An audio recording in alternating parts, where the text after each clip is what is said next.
Hi, and welcome to Integrity Sales and Services. We're going to go ahead and give you a video demonstration of our 2001 International C8500 tandem axle grain truck that we personally built up and put together. And Dave's going to go ahead and give us a lift of the hood here. You just heard him start it up, and we're going to give you an under the hood demonstration for starters here. We'll get up close so you can hear how this engine just purrs. It's a purring kitty cat.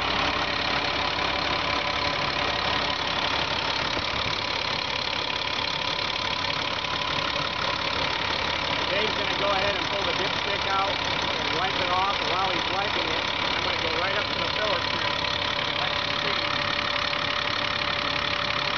There's absolutely not a speck of blow-by.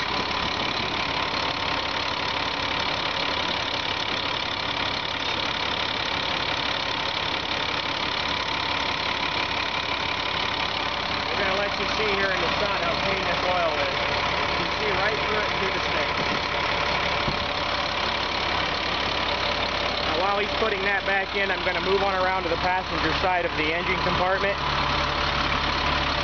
and let you get a real good view of that. We'll start right here and let you see that the air conditioning pump is on and it's engaged and it's turning and it blows ice cold.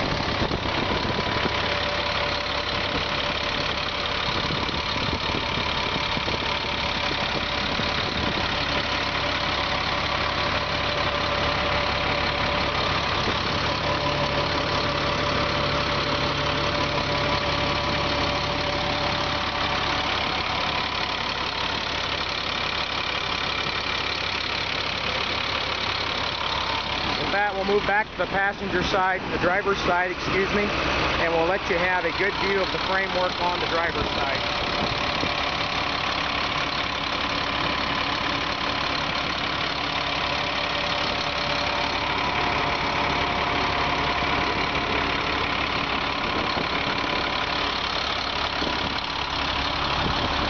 Dave's going to go ahead and close the hood here, and then he's going to get in the truck and engage the air PTO and show us the operation of the bed. I'll walk up here to the cab. I'll back off so that you can see the body going up.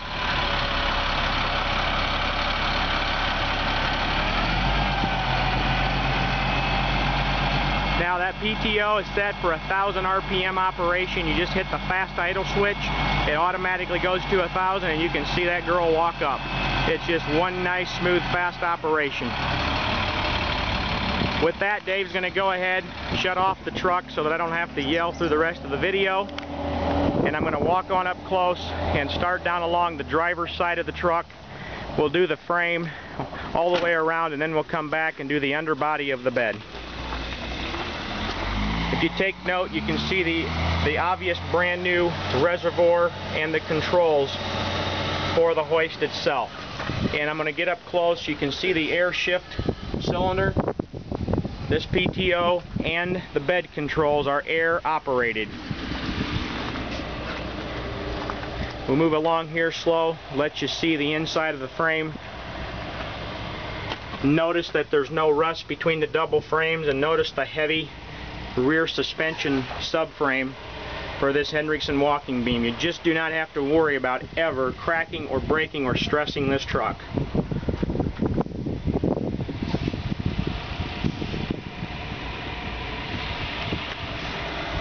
We'll turn around here and get you a view of the drive tires.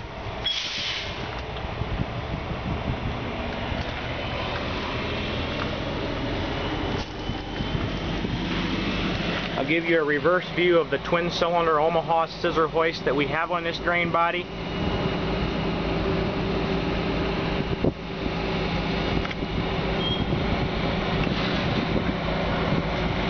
And with that, we'll go ahead and continue on around to the passenger side of the truck.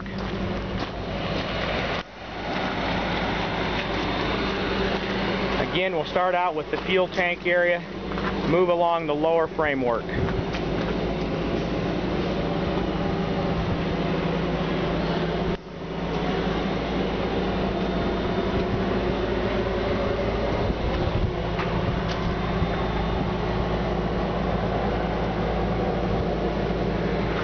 you a reverse view of the hoist fully extended.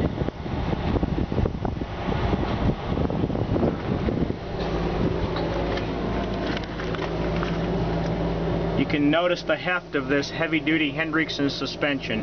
It has the extra leafs in it, and when we torque this truck on a hard turn, there is no movement in the walking beam bushings. As you can tell here, there's no sign of any walking. The first thing that happens is the paint cracks around there, and you see rust coming out. There is no indication of any movement.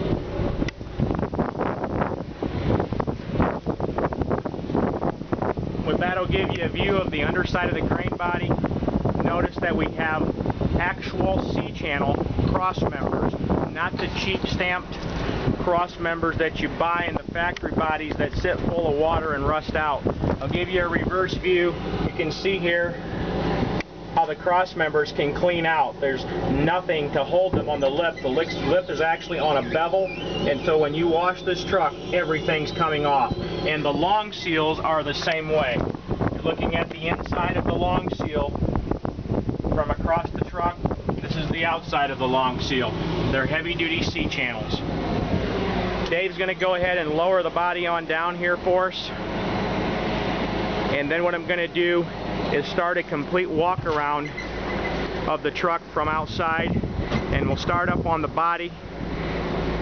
We'll move slowly along here to let you see the stamped rib design, a very critical thing for strength. Take note, we have a very heavy bottom C-channel outside rail. All the lights and reflective tape are recessed in past the flush surface, so if you were to sideswipe a pole, you're not going to take out your lights. We move down, we actually have, you can see a reflection in it, but we actually have this the true 304 stainless steel wheel simulators all the way around this truck. It's a great thing because we sandblasted the rims and painted them prior to installing them. You'll never have to worry about keeping your rims clean. Get you a nice view of the passenger side of the cab. And again, note the front stainless steel wheel simulators.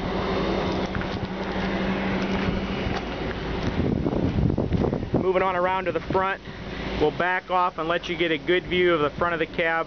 Notice that there's no damage on the grille. The bumper's perfectly straight. Moving up higher in the cab, you can see the dual stainless mirrors and the round convex mirrors. We'll move forward and give you a view of the factory installed tow hooks. And those are accessed right through the front of the bumper. With that, we'll move on around to the driver's side of the cab and continue slowly down the side of the body. Here's an important note to take.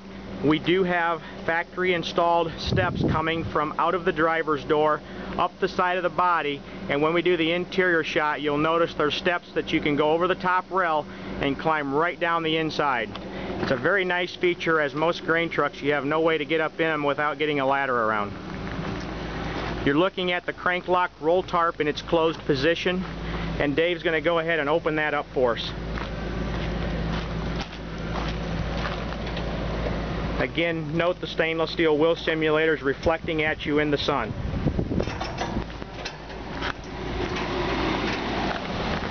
We'll move back here while Dave cranks the tarp over. I'll let you see the operation of that. We have our tarp set up so that you can open it all the way up and lock it open and run indefinitely with it open as well as closed.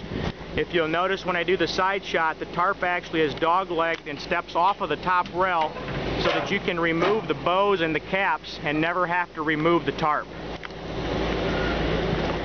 Walking up to the back end with the center door open, we'll get you a nice view of the inside. We have a little shadow on the floor here, but the floor is a smooth steel floor, 3/16 hardened plate steel. You're looking at the inside of the ribbed body walls. Moving up, you'll see the steps I was referring to earlier in the video. Moving up higher, take note, we have tarp bows that are built same as the truss on a building. They play a major factor in strength on your sides. They're not just your typical hoop that supports the tarp. They actually play a major role in the side strength. And if you'll notice on the bottom, there's a small pin, a hitch pin you can pull, and you can pop all these bows out, and then you can come back here, and there's 3 bolts on each side will remove your rear tarp cap and beam assembly. Therefore, you can run this truck without a tarp, bows, or rear cap, spray tanks, palletized material, whatever you may choose. And the sidewalls are built strong enough so that you can do this without having the bows or the rear cap in, and they will support themselves. We'll back off here, have Dave close the rear door, and then we'll bring to note that we have the trifold cargo door system. You can open up one door in the center or open up all 3 and open the entire back end. And we have 3 grain chutes, center and both side clean out doors. Very nice feature for dumping in an auger or a pit. Or if you don't want to open the doors, you can clean the entire truck out without ever opening any of your cargo doors. Notice that we have a cap in the rear cap. There is a vent, and that is so that if you are in the rain and you want to unload quickly, you do not have to worry about opening your tarp. The tarp can get air from the rear tarp cap vent. I'll move up close and let you get a closer view of our grain door and the extension chute and the operation of the door.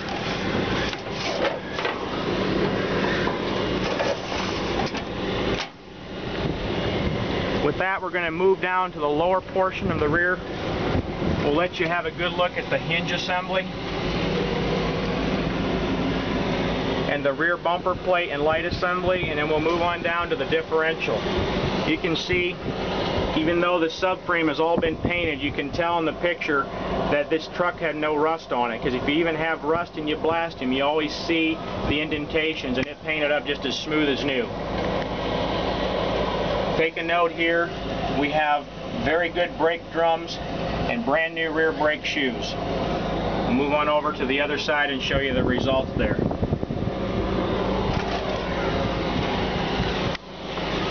With that, we're going to go ahead and continue back up the driver's side, and we'll move on forward into the cab.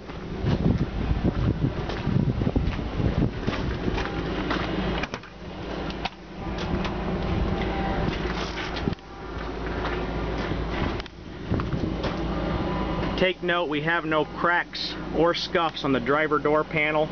All handles are operational and intact. This is an important thing to take note of. Standing right outside the truck, I can reach in here and conveniently disengage the PTO and operate the bed controls. We have the lower, which is forward, and the raise, which is rear, and it can be done standing outside looking toward the rear so that you can see when the grain starts coming out. And it is an additional feature. It's not costly to upgrade it, but if you want a rear air control so that you can stand at the back of the truck and operate the body, this can be added for a minimal cost. Just inquire about it.